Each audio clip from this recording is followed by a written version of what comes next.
Alors Baños Roma, il vient du Mexique et c'est le fait d'une compagnie que j'ai décidé de mettre à l'honneur en présentant 3 spectacles dans le festival, 2.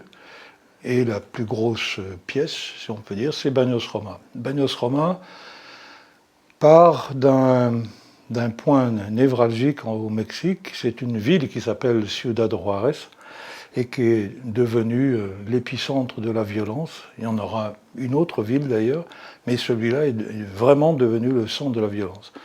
Il est devenu le centre de la violence quand, derrière l'arrivée réelle d'un boxeur tout à fait international, revient s'installer dans cette ville et entraîne derrière lui, sans le savoir, tous les trafiquants de drogue qui vont mettre petit à petit main basse sur la ville et en faire un lieu d'une très grande violence.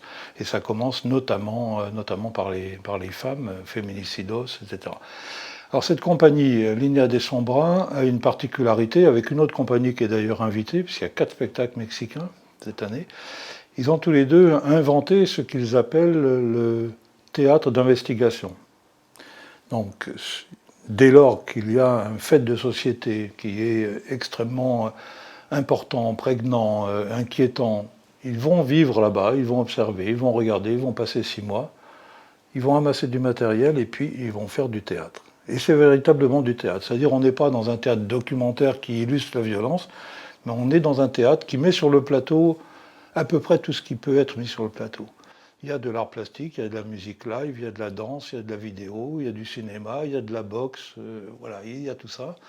Et c'est un spectacle qui, au fond, nous parle très très très bien de la montée progressive de cette violence qui est en train de déchirer ce pays.